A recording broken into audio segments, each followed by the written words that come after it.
Shalom Bapak Ibu, shalom Pak Loren, shalom teman-teman. Sore hari ini saya mencoba mempresentasikan dengan topik atau tema iblis. Temanya adalah iblis musuh anak-anak Allah.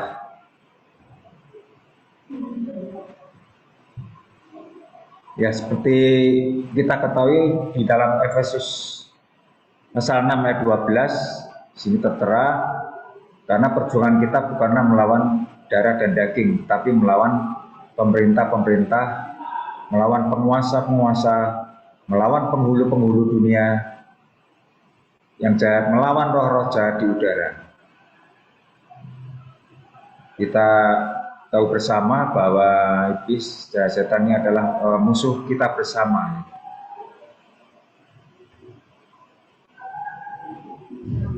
Bagaimana mengenai bukti keberadaan iblis atau setan itu sendiri? Kepribadiannya menunjukkan kecerdikannya, ya, ada di dalam 2 Korintus 11 ayat 3. Di sini tertera, tetapi aku takut dan pikiran kamu sesatkan dari kesetiaan kamu sejati kepada sama seperti Hawa diperdaya oleh ular itu dengan kelicikannya. Kemudian kepribadiannya yang lain menyatakan emosinya, yaitu ada di Wahyu 12 ayat 17. Tertera juga, maka marahlah naga merah itu perempuan itu lalu pergi memerangi keturunannya yang lain dan menuruti hukum-hukum Allah dan memilih kesaksian Yesus. Untuk kepribadian yang ketiga yaitu memiliki keinginan. Jadi ada beberapa kepribadian di sini memiliki keinginan, yaitu ada di dalam Lukas pasal 22 ayat 31. Di sini juga tertera, Simon, Simon, lihat iblis telah menuntut untuk menampi kamu seperti gandum. Kemudian kepribadian yang lain yaitu iblis mempunyai kehendak. Ini ada di dalam Yesaya 14 ayat 12 sampai dengan 14. Wah, engkau sudah jatuh dari langit, hai bintang timur, putra fajar, engkau sudah dipecahkan dan jatuh ke bumi, hai yang mengalahkan bangsa-bangsa, dan seterusnya. Jadi iblis juga mempunyai kepribadian, tetapi kita tahu bahwa kepribadian iblis ini sungguh sangat disayangkan, ya, karena sebetulnya iblis juga berasal dari malaikat yang jatuh ke dalam dosa, ya, dan akhirnya jatuhkan ke bumi oleh Tuhan. Kemudian menginjak kepada sifat dan golongannya.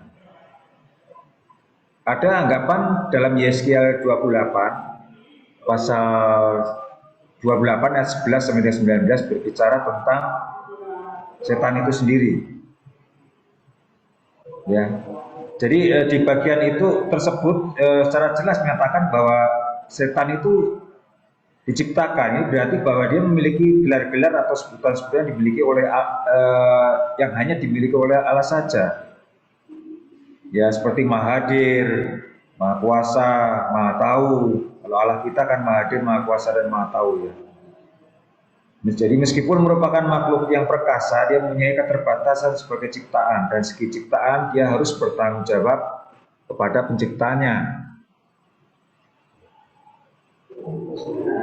Termasuk di dalam golongannya, iblis ini termasuk malaikat disebut kerubim, ya. Ini ada di dalam ayat 14. Nah, untuk kerubim ini merupakan golongan malaikat ciptaan tertinggi yang kita tahu, ya.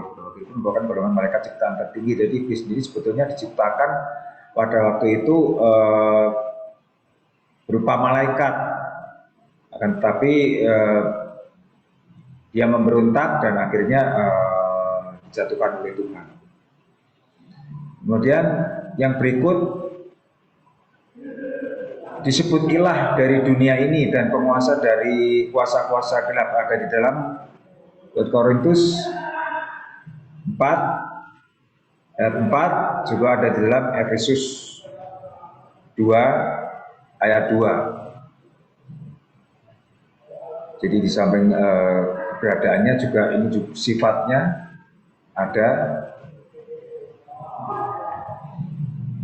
Kemudian setan juga ada nama-nama atau sebutannya. Ini ada di dalam Yohanes 17 ayat 15, 1 Yohanes 5 ayat 18 sampai dengan 19 yang disebut dengan si jahat. Kemudian di dalam Kejadian 3 ayat 1 juga diwujudkan dengan seekor ular. Dan berikutnya pada Wahyu pasal 12 ayat 3, ayat 7, ayat 9 menegaskan ya mengenai berupa seekor naga merah besar. Ini melambangkan kepuasan ya, dan kekuatan. Di samping daripada hal-hal di atas, kita juga perlu mengenal, perlu tahu akan cara kerja setan itu sendiri, cara kerja iblis, yaitu di antara lainnya menjadi pendakwa atau pengfitnah manusia. Jadi ini ada di dalam ayat 10. Ya, kemudian sebagai penggoda atau pencoba ada di dalam Matius 4 ayat 3, kemudian 1 Tesalonika 3 ayat 5. Ya, ini ada di dalam kitab suci kita. Ini ada dua hal yang pokok yang menjadi hal-hal yang buruk bagi serangan-serangan kepada manusia. Kemudian yang berikutnya, kita perlu mengenal bentuk-bentuk daripada serangan iblis sendiri itu. Jadi serangan ada di dalam pikiran dan kemudian merambah kepada jiwa. Jadi ini juga mencakup pikiran, kehendak, dan emosi kita tentunya. Nah, celah masuk dari mana iblis melakukan serangan terhadap kita? Ini ada hal-hal yang menyebabkan dia mudah masuk ke dalam kehidupan kita, khususnya sebagai orang percaya atau maupun orang yang belum percaya ya. Ini ada hal-hal yaitu melalui cenayang, penung, peramal. Ini juga seringkali ya, meskipun kita mengenal Tuhan dan masuk ke dalam kekristenan, akan tetapi terkadang masih percaya akan hal-hal demikian. Ini cenayang ya, jadi peramal yang bisa melihat masa depan, ya, melihat hal-hal apa yang diperlukan ya, untuk ditanyakan, itu masalah kehidupan, masalah percintaan, dan macam-macam. Yang kedua adalah membaca kartu tarot. Nah, ini juga sering juga dijumpai, bahwa sering sekali kita menjumpai orang-orang yang menanyakan ya kepada peramal, dasarnya pada kartu tarot.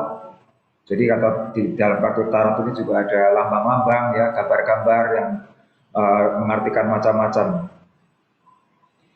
Kemudian yang ketiga, ini pemanggilan arwah, juga horoskop. Horoskop ini juga merupakan hal-hal yang harus dihindari, karena ini juga menjadi celah iblis untuk masuk ke dalam kehidupan kita. Horoskop yang kita ketahui ya, itu ada bintang-bintang yang Aries, apa itu segala macam yang dapat mengartikan bahwa pada minggu ini kita akan mengalami ini, akan mengalami itu, ya ini juga merupakan celah pintu masuk bagi iblis.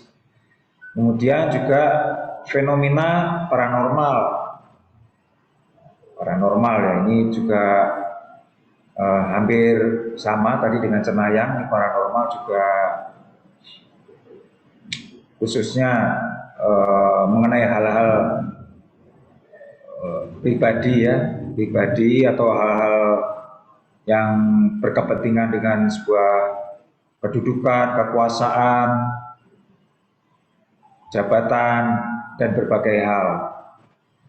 Nah, yang lain adalah mencari hantu. Ini juga sering kita jumpai pada siaran televisi ya. Siaran televisi acara mencari hantu. Ini juga sebagai celah pintu masuk karena di dalam acara tersebut juga terjadi ya kerasukan, kadang kerasukan di sana, di tempat itu. Kemudian yang lain adalah menonton televisi atau film horor. Ini juga menjadi celah pintu masuk. Kita seringkali tidak menyangka ya bahwa ya kita kadang suka dengan film-film horor ini, film-film fantasi horor ya. Tapi kita tidak menyadari bahwa film tersebut akan menjadi celah masuknya si jahat ke dalam kehidupan kita. Kemudian hal yang lain adalah mendengarkan musik yang berlirik ya, ini maaf ini salah ketik, berlirik cabul ya, terus kemudian ada berlirik juga bunuh diri, ajakan bunuh diri, dan lain-lain ya, mungkin seks bebas ya, dan hal-hal yang lain. Banyak nih musik-musik yang memperdengarkan hal-hal yang demikian. Jika kita tidak memfilter ya, kita mungkin liriknya enak, kadang kita dengarnya enak, nggak tahu artinya, pada artinya ini berkaitan dengan percabulan, bunuh diri ya, dan berbagai hal-hal yang menajiskan bagi Tuhan. Kemudian terakhir adalah pornografi. Pornografi ini juga menjadi celah pintu masuk. Ini banyak dialami, apalagi sekarang mungkin mudah ya di YouTube ya, di media-media sosial ya, banyak lah, dan begitu mudahnya untuk mencari situs-situs yang demikian ini. Ini juga menjadi celah pintu masuk bagi iblis di dalam kehidupan kita.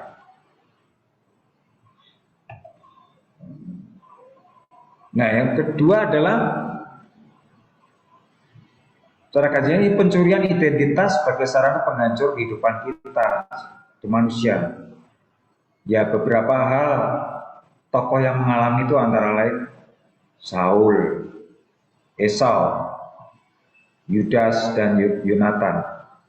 Ini antara lain ya tokoh-tokoh yang mengalami kehancuran kehidupannya karena ya ini iblis mencuri daripada identitasnya.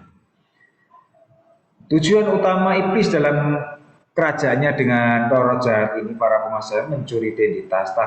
Taktik ini dirancang untuk menghalangi seseorang dari salib, penembusan, dan keselamatan.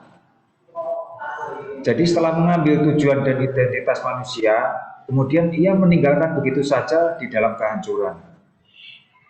Ini ciri khas daripada cara kerja iblis ya. Dan ini sungguh banyak dialami dan terjadi ya. Meskipun orang-orang tersebut bukan dalam keadaan yang di bawah ya, dalam arti dia juga dalam keadaan yang di atas ya, terkadang bisa saja dia cukup ya akan segala sesuatunya, bahkan berlebih, akan tetapi dia mengalami kekosongan akan hatinya, jiwanya, kemudian dia mengalami bunuh diri. Ini juga banyak kita jumpai dalam berita-berita. Nah, kemudian kita perlu mengetahui mengenai penciptaan setan. Jadi kadang ada suatu pertanyaan ya, setan itu dari mana sebetulnya? Apakah eh, diciptakan? Kalau setan sendiri sebetulnya tidak diciptakan. Kalau Tuhan kan menciptakan malaikat dan manusia, akan tetapi malaikat yang memberontak kemudian jatuh ke dalam dosa sehingga dia berubah menjadi setan. Jadi sebetulnya setan sendiri itu kan tidak diciptakan ya. Tuhan menciptakan itu segala hal baik adanya, sempurna adanya. Nah, setan memiliki kesempurnaan yang tak ada bandingnya. Ini ada di dalam ayat ini.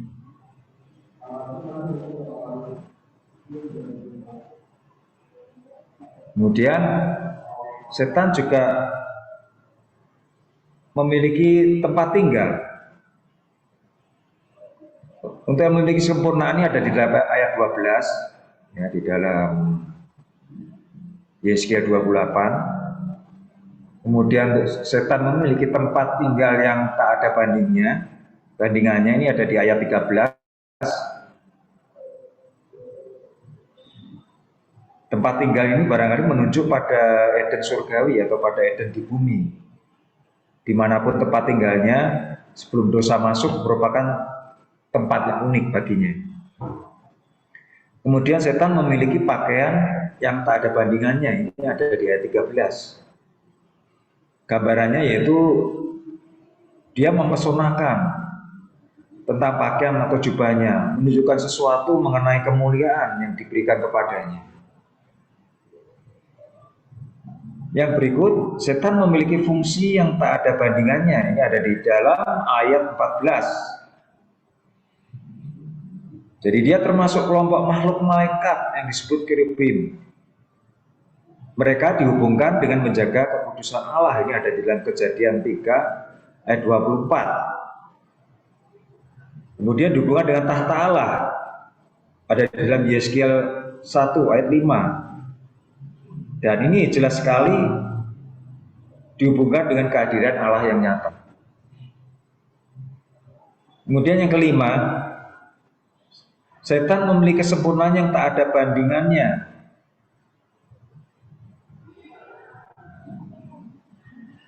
Ya, ini terlebih di dalam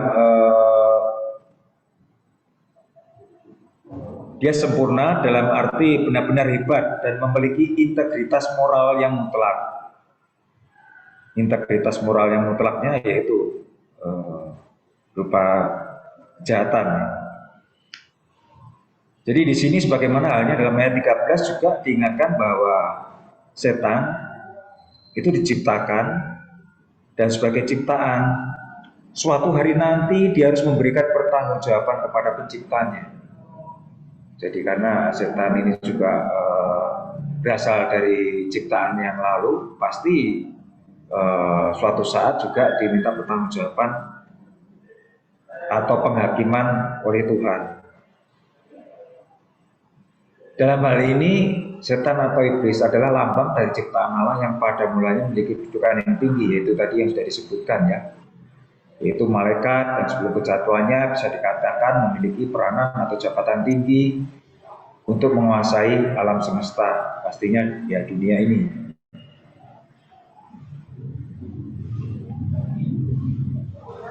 Nah, agama-agama iblis kita perlu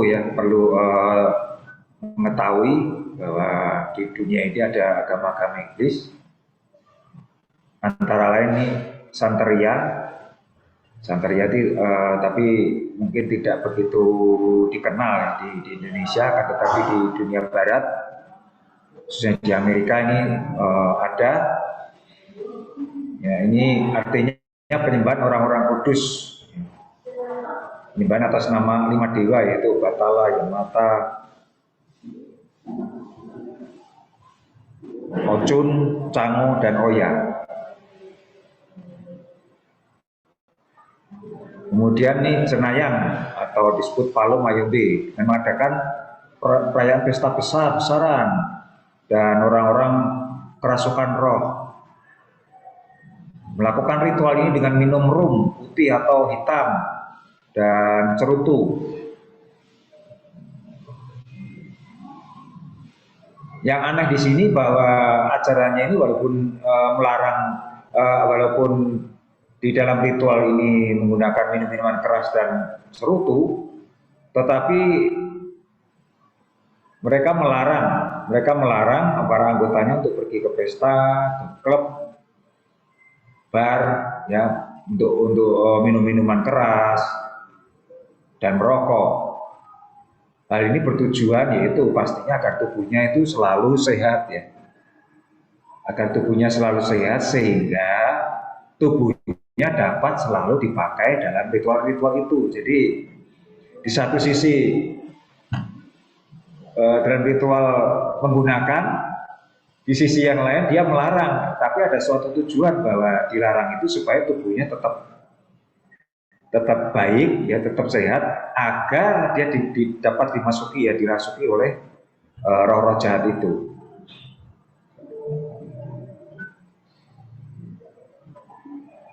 Nah, yang ketiga, nah, kalau ini kita sudah mengenal, ya, ini saksi Yehova. Saksi Yehova ini yaitu setan mencuri hidup seseorang dengan ajaran sesat. Ini salah satunya saksi Yehova. Ajaran ini berkedok kekristenan, jadi membuat Alkitab sendiri. Kemudian di dalam ajaran itu menolak Yesus sebagai anak Allah dan menyebut Yesus itu hanyalah ilah, bukan Tuhan. Ya, kita tahu lah bahwa ini ajaran sesat. Dan Roh Kudus itu bukanlah sebuah pribadi daripada Tritunggal. Ini ada di dalam ajaran saksi Yehova. Ini antara lain agama-agama, ya, yang disampaikan, juga kesaksian penulis daripada John Ramirez sendiri yang tadinya dia juga sebagai salah satu pengikut setan di Amerika.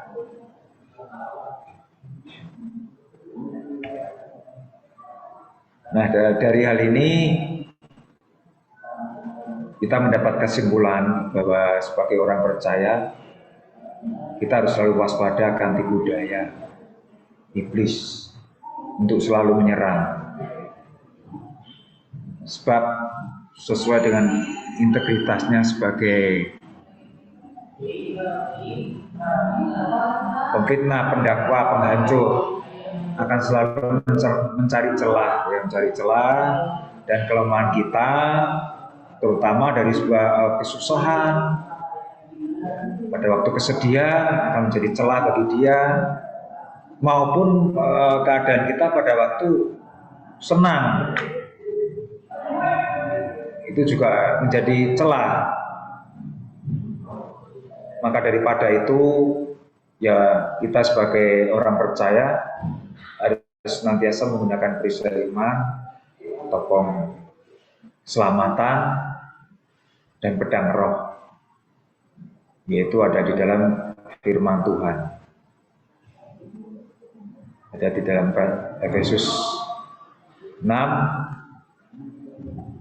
ayat 14 sampai dengan 17.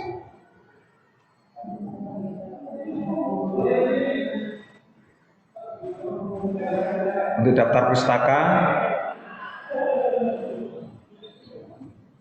ini saya tulis dari buku Dr. Charles C. Riri, itu Teologi Dasar 1. Kemudian Dr. Ed Murphy dalam bukunya The Handbook for Spiritual Warfare, volume kedua, ini ada di dalam terbitan Gandum Mas. Kemudian buku kesaksian daripada John Ramirez, yang berjudul Unmasking the Devil, terbitan Jakarta, Light Publishing, Juli 2019. Demikian Bapak Ibu Saudara yang dapat saya sampaikan, kiranya presentasi ini dapat memberkati bagi kita semua. Terima kasih. Tuhan Yesus memberkati.